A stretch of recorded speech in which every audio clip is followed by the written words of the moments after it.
Muito bom dia a todas as crianças. Bom dia? Bom dia. Bom dia. Bom dia.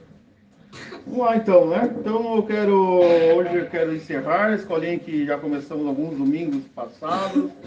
Nós vamos fazer uma rápida capitulação, fazer um resumão do que nós já vimos, capitular o que nós vimos. E eu quero dizer uma coisa, eu achei muito legal essas atividades, né, crianças?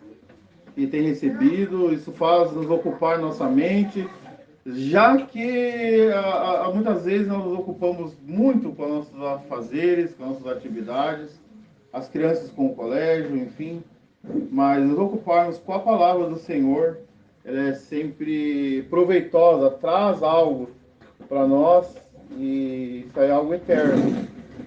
Por exemplo, temos aprendido sobre o Eu Sou, né?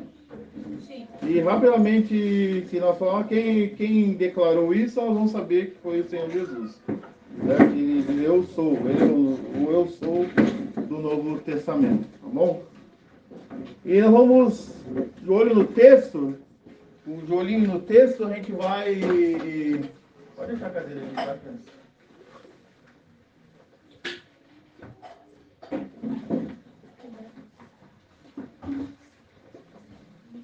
Vamos abrir lá em Êxodo, capítulo 12. E Êxodo, capítulo 12, nós temos ali a última praga, né? E qual é que é o nome, podemos dizer, dessa última praga? A morte dos primogênitos. A morte dos primogênitos. Mas nós vamos ver primeiro, antes de nós lermos esse texto lá em Êxodo 12, nós vamos ver qual era a situação, né? Vamos lembrar qual era a situação mesmo do povo de Israel lá no Egito? Ruim, né, Lara? Davi? Eles estavam escravizados. Estavam escravizados, Thiago? Estavam sendo obedecidos. Estavam sendo, ou eles estavam sendo oprimidos, né? Eles estavam numa situação bem adversa, né? Manassés? Eles estavam em escravidão. Estavam em escravidão, né? Eles estavam na situação. Lídia? Escravo. Então o escravo, o que um escravo não tem? Não tem liberdade. Ele não tem liberdade. É isso aí, Benjamin? Um escravo? Paulinha? Tu acha que o escravo tem liberdade? Não tem, né? Querem? Não. Thiago? Ele obedece tudo que tem que ser mandado. Isso aí, ele não tem nem tempo para questionar, né? Ele não pode questionar nada, senão a chibatada aumenta. Ele está em absoluta sujeição a um Senhor, e esse Senhor, ele oprime, e ele é obrigado a fazer essa própria vontade. Muitas vezes nós não queremos, né? Fulaninho, quando tu acordar de manhã, tu arruma a tua cama. E muitas vezes a gente não arruma a cama. Quando obedece, e a gente nem dá ouvidos. Mas essa situação que o povo de Israel estava no Egito, eles não tinham nem essa oportunidade de não ouvir. Ou dizer, hoje eu não vou fazer. Hoje eu tô... Ou sair batendo o pé, né? Ou às vezes a gente manda e a criança sai batendo o pé, cheio de raiva, ou cheio de questões. Aí não tinham isso. Se eles fizessem isso, eles apanhavam mais ainda, com chibatadas, eles eram escravos. Ele é definido como propriedade, ele é um objeto. Alguém escravo, ele é um objeto. Ele está sob sujeição do seu senhor. E ele não tem o quê, Thiago? O que mais que ele não tem? O último item lá do lado esquerdo. Ele não tem vontade própria. Benjamin. Ele é um escravo, olha aí. Eles eram prisioneiros. Prisioneiro. O que é um prisioneiro? Uma pessoa que não tem liberdade. Pessoa que não tem liberdade, Thiago. Não pode escapar. Davi? Ele está preso. Ele está preso, não tem liberdade. Né? Eles estão presos. Mas aí eles têm uma atitude. Então, diante de toda essa opressão e toda essa dor que eles estavam sentindo, eles tomam uma atitude. Quando nós estamos em extrema dificuldade, hein, Ben? Júnior, é para nós prestar atenção lá na escolinha, tá, meu lindinho, querido? Do Dindo. Quando, então, eles estão nessa extrema dificuldade, presta atenção em mim aqui, o que a gente faz quando tem uma necessidade? Quando a gente já está numa situação que não temos o que mais fazer, nós não temos força, o que a gente faz, Lídia? A gente ora pro Senhor, né? Oramos para o Senhor? Manassés, A gente clama. clama. Davi, Nós clamamos ao Senhor. Lara, A gente clama. Tiagão, A gente crê no Senhor. crê no Senhor. Luanel, não tem nada a me contribuir, me ajudar? Nada? Não? O que a gente faz? A gente ora pro Senhor. Ora para o Senhor, né? Então foi o que eles fizeram então? Clamar. Clamaram. E que aconteceu depois de muitos dias que morrendo o rei do Egito, os filhos de Israel suspiraram por causa da servidão e clamaram. E quando eles clamaram, o que aconteceu com o seu clamor? Ele subiu a Deus. Subiu a Deus. É isso, Thiago? Sim. Lucão, é isso? Subiu a Deus. Por causa do quê? Da servidão. E vocês acham que Deus ouve? Laurinha, Deus ouve quando nós clamamos? Nós podemos pedir para Ele, Laurinha? E devemos pedir, né, Thiago? Porque Ele ouve. Ele ouve. Se Ele ouve, o que nos passa então? Que Ele está com o ouvido fechado? Como é que Ele está então? Ouvidos abertos, né? Mas o povo, em determinada situação, lá no profeta Isaías, começa a reclamar do Senhor. E o Senhor fala uma frase para eles. Talvez agora os adultos vão me ajudar. Que eles vão reclamar. Tipo assim, você não está me ouvindo. Nós estamos passando situação e a sua mão não está atuando. Mas você não está ouvindo o nosso clamor. Não está escutando o que nós estamos pedindo. As suas mãos não estão estendidas. E o que será que Deus responde? Alguém me ajuda? É um versículo que é sempre lido. Deus responde lá em Isaías. Sérgio, lembrou? Pode só citar, se não lembra o capítulo exato. Eu acho que é o número 59, se você não pode me ajudar aí. Aí o Deus responde para eles através do profeta. Eis que os meus ouvidos estão abertos, eles não estão fechados, eles estão agravados para que eu não possa ouvir. E nem meus braços não estão estendidos para que eu não possa salvar. Mas a vossa o quê? Iniquidade fazia separação. Então o problema não estava em Deus. Estava em quem? Tiagão? Nós, neles, né? P. Isaías 59, versículo 1 e 2. Pode ler. Eis que a mão do Senhor não está encolhida para que não possa salvar, nem agravo o seu ouvido para não poder ouvir. Mas as vossas iniquidades fazem separação entre vós e o vosso Deus. E os vossos pecados encobrem o seu rosto de vós, para que não vos ouça. Interessante, né? Então tem um problema neles. Eles estão reclamando de Deus. Então o profeta Isaías, Deus, através do profeta Isaías, fala para eles: o problema não é eu. O meu ouvido não está gravado. Meu ouvido não tem problema. A minha mão não está encolhida. O problema está em vós. O vosso pecado, a vossa iniquidade, vocês continuam nessa mesma atitude. Eu sou o mesmo Deus fiel, o mesmo Deus permanente, o mesmo Deus eterno e o mesmo Deus que pode remir e pode salvar. Então o problema está em nós. Mas quando nós então, como eles fizeram e clamaram ao Senhor, Deus ouviu. E nós temos a ação de Deus. E nós pensamos numa ação progressiva de Deus, né? Deus viu, ouviu, conheci, desceu, o libertou, conduzir, com a mão dele. Então, o Senhor, Deus, tomou essa atitude. Que nós podemos caracterizar, hein, bem, com essa mesma atitude? Não sei se a pergunta fica meio difícil. Nós podemos resumir em uma pessoa que também teve essa mesma atitude conosco. Lídia.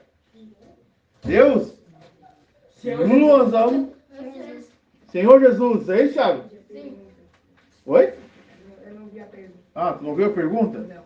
Ah, quem é que teve a mesma atitude com essas mesmas características que não podemos resumir em uma pessoa? Tá ali? Jesus. O Senhor Jesus. É isso, Manassés? É isso, Thiago? O Senhor Jesus. Qual é a situação que nós estávamos, Davi? Escravos. Thiago, nós tínhamos condições de, com nossa fidelidade, a nossa força, mudar a nossa situação, Davi? Não. O que precisava, então, acontecer? O que precisou acontecer? O Senhor nos libertar. Então, Thiago, o Senhor, houve então uma intervenção do Senhor Jesus, uma intervenção divina. E qual foi essa ação para nos libertar? Qual a ação que ele tomou, Lara? Ele desceu na terra para ser crucificado para ser o salvo. O Senhor Jesus veio à terra e deu a sua vida. Aonde é que ele entregou a sua vida, Laurinha? O Senhor Jesus? Na cruz. Na cruz. Na cruz. Lá ele verteu o seu precioso sangue, né? E se eu creio nele, hein, bem? Eu crendo no Senhor Jesus, eu sou Salvo. salvo. É isso, Laura? E isso é um presente de Deus. O Senhor Jesus, ele morreu na cruz. Ele dá para nós agora uma salvação preciosa. Eu posso confiar nele e descansar assim na sua obra. Aí Deus tomou uma atitude. Ele disse que ia ferir a terra do Egito para libertar o seu povo. E ele então tinha lá 10 pragas, né? 10 pragas que ele, ou 10 sinais que ele ia manifestar naquela terra. E é interessante, eu quero acrescentar, nessas 10 pragas aqui, tudo isso que aconteceu na terra do Egito, o povo de Israel, ele estava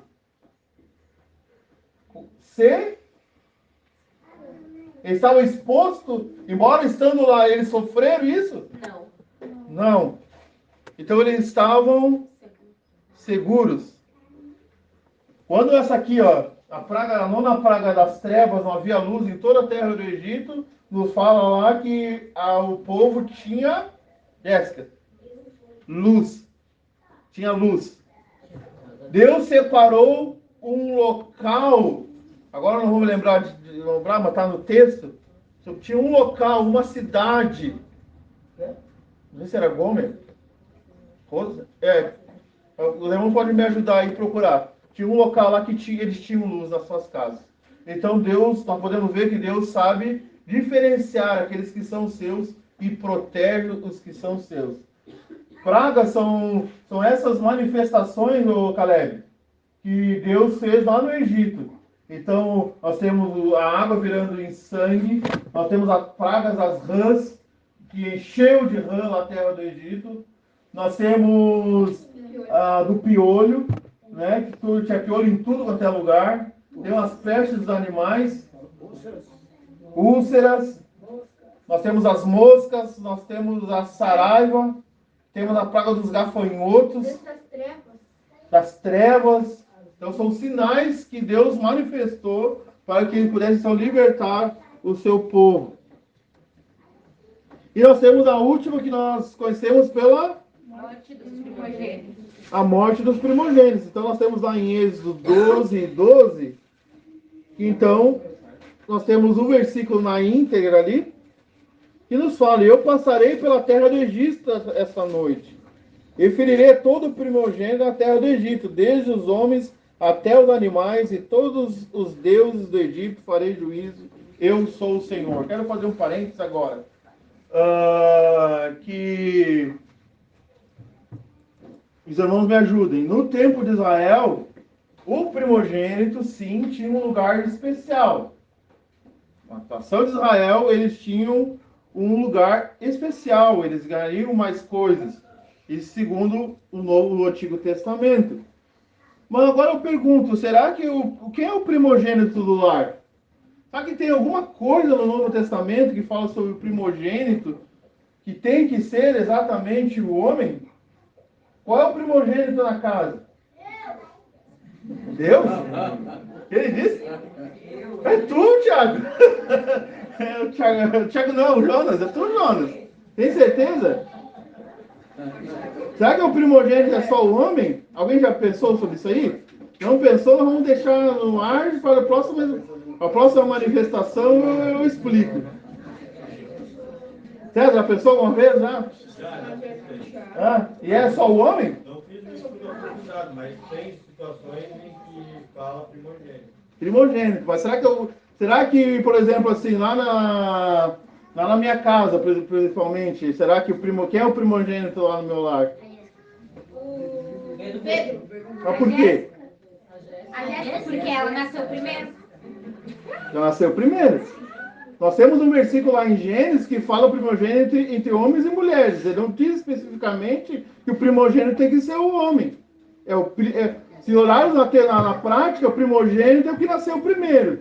Agora não temos tempo para entrar no que significa, no sentido espiritual, quando nós olhamos a pessoa do Senhor Jesus. Viu, cara? Quem nasceu primeiro? Nós recebemos um ensino, o primogênito na casa, não importa se tem 10 mulheres antes, se nasceu o último homem, é o homem. É o primeiro filho. Mas temos a questão, depois, a questão espiritual, a questão que fala do Senhor Jesus como primogênito entre os mortos, enfim. Tem muitos outros textos do Novo Testamento que falam sobre o primogênito. Mas quando se está na nação de Israel, sim, tinha um privilégio. Mas quando nós olhamos no geral, não quer significa que o primogênito seja o homem. Pode ter 10 mulheres antes, mas o primogênito da casa não. É só querer fazer só esse pequeno parênteses. Mas eu vou com mais tempo, Raquel. O significado da palavra primogênito é abrir, aquele que abre a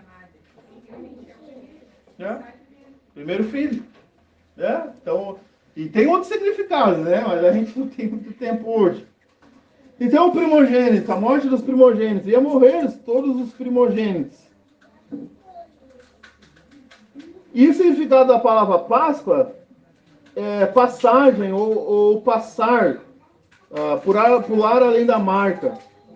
E eu tenho aqui, botei na íntegra, a Páscoa então foi criada por Deus e significa a celebração, a libertação do povo de Israel do Egito. Eu não estou dando uma pincelada, tá? Para a gente entrar. Então Deus determinou algo que eles deveriam se ocupar. Eles deveriam então falar a toda a congregação de Israel, aos 10 deste mês, tomai para si um cordeiro. Então, o que eles deveriam se ocupar? Davi? Eles iam se ocupar, Thiago, com quem? Com o cordeiro. Eles iam tomar para si o cordeiro. E esse cordeiro tinha que ter características. Me guardareis até o 14º mês. Então ele tinha essa característica, esse cordeiro. Eles iam se ocupar, eles iam analisar, eles iam ter tempo com esse cordeiro. Será que não é isso que nós temos que fazer hoje? Com qual pessoa nós devemos nos ocupar hoje? Principalmente? Com Deus? Isso? Com o Senhor Jesus. E como é que eu me ocupo com esse cordeiro? Hein, Caleb? Como é que eu posso me ocupar com esse cordeiro?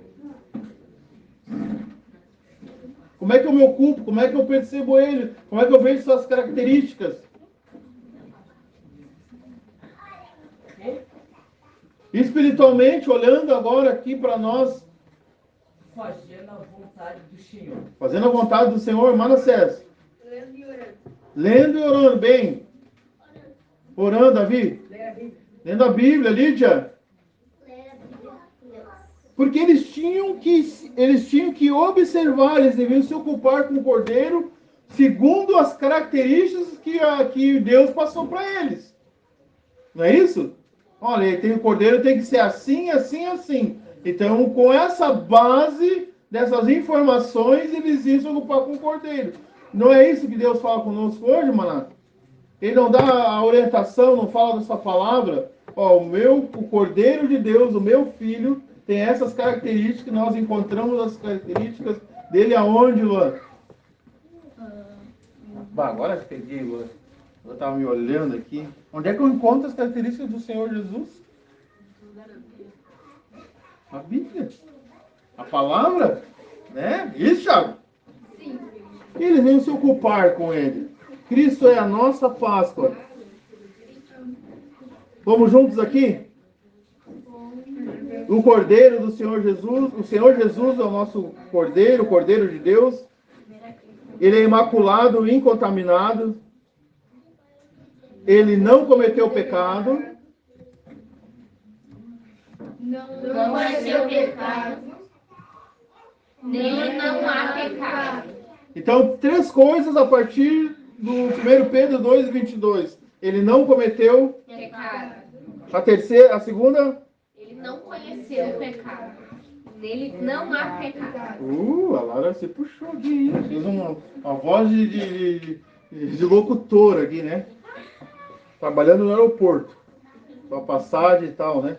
Então, olha, ele não cometeu pecado, ele não conheceu o pecado e nele não há pecado. O Senhor Jesus, né? É isso, Davi? É isso, Maná? Sim. Sim. É isso? Sim. Ok. Tá bom? E sacrificará à tarde, né? Então, o sacrifício da tarde, nós temos duas referências que falam em Daniel e depois falam em Lucas, que ele então já era quase a hora sexta. E com esse sangue, onde é que eles iam passar o sangue? Na Vega da porta. Interessante, né? Das ombreiras. Aonde bem? Nas ombreiras, né? Na verga da porta. Eles iam pegar esse sangue. Eles iam passar na janela? Não. Eles teriam que passar em outro lugar. Quem sabe alguém deu uma ideia. Não, é mais fácil. Aí pega lá um preguiçoso, né? É mais fácil, joga. Né? Sempre tem um esperto, né? Para talhar. Não, faz. Funcionaria isso, Davi? Não. E por que, Davi, não funcionaria? Porque tem que ser com a vontade de ser. Tem que ser o que o Senhor determinou na sua palavra. Não tem invenção, não tem atalho na palavra de Deus. Vendo eu... Pode. Se eu souber responder, eu respondo. Se não, pode responder. Não. Passar só na porta? Passa na porta, então. Passa na porta. Fica tudo vermelho. Não, também não podia, né? Quem sabe faz uma pintura geral, né? Faz o trabalho todo. Me faz lembrar Pedro, né? Que tá, Senhor, lava tudo. Lava todo o corpo. Não só os pés. Não. Então, sangue precioso, cordeiro imaculado, né? Precioso sangue de Cristo como de um cordeiro imaculado e incontaminado. Também nós temos o sangue no Novo Testamento.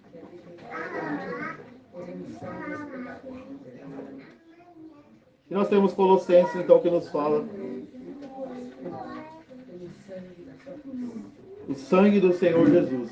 Então, em figura, em crianças, nós olhamos então essa atitude lá de passar o sangue, separar esse cordeiro, era a forma então que Deus determinou para que não acontecesse o quê?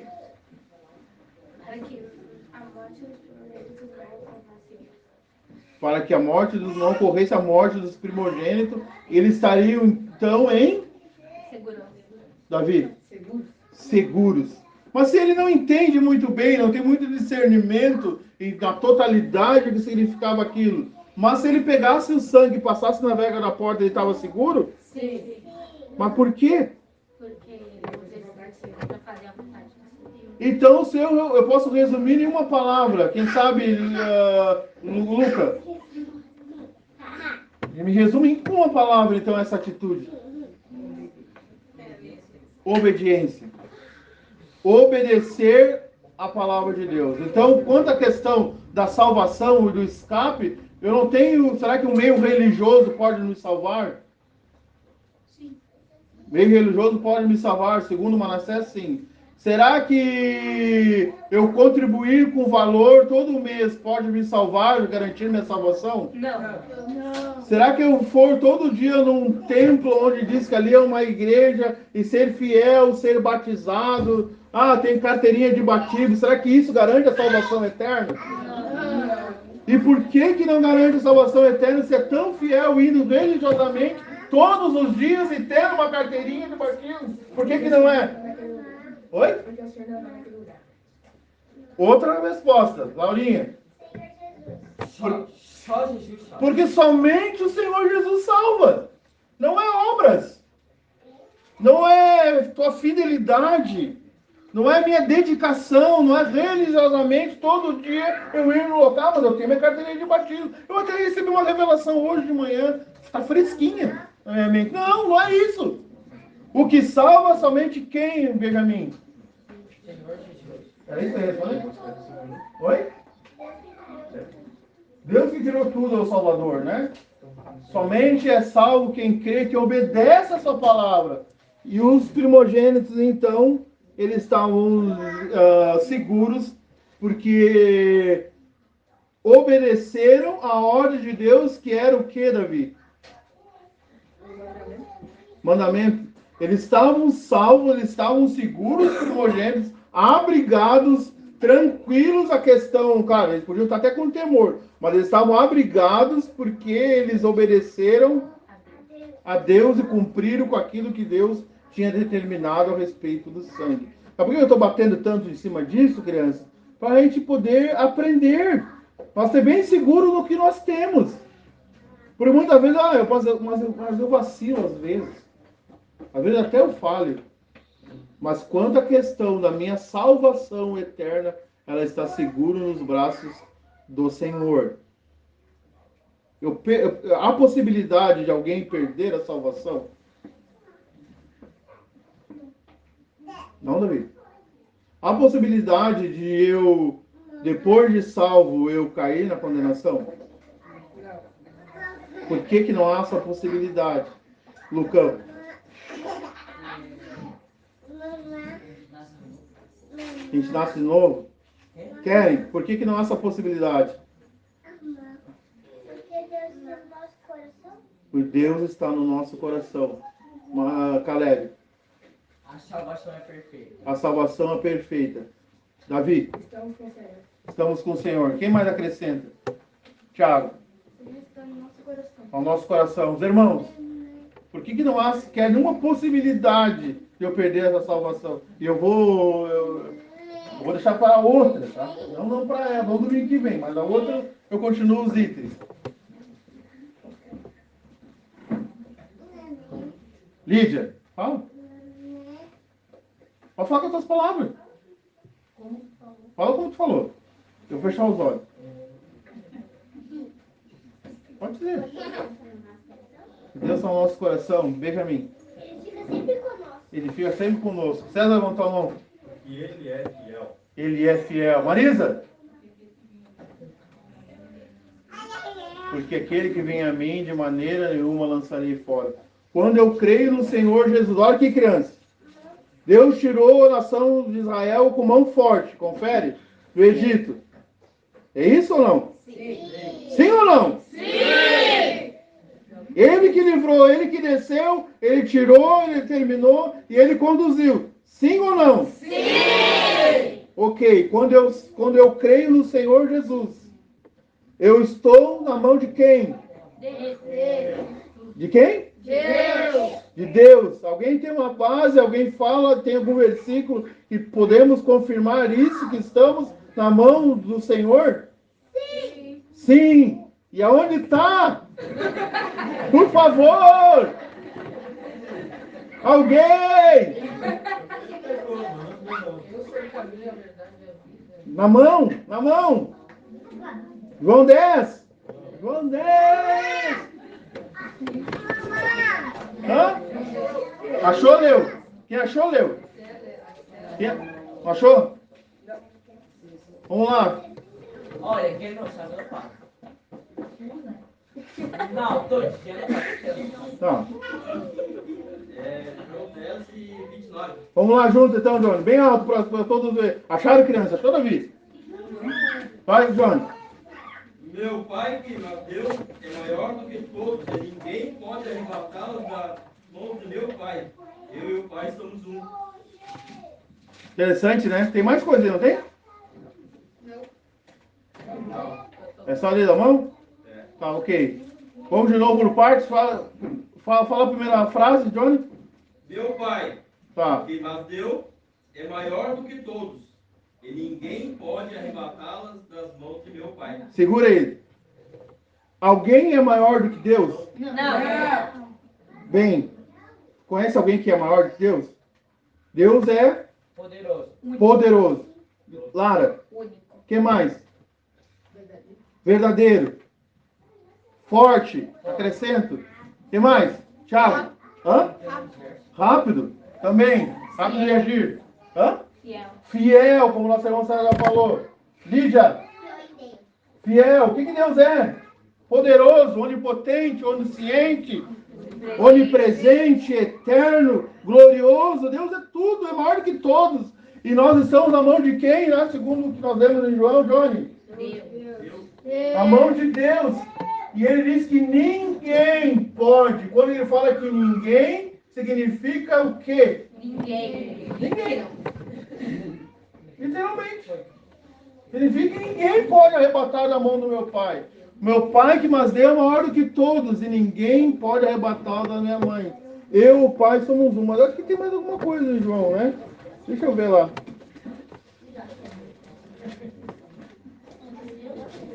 João 10.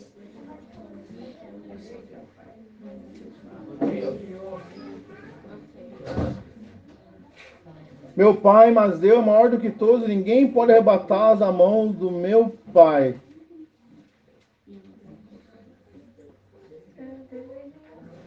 E ninguém pode arrebatá-las da mão do meu Pai. Eu e o Pai somos um.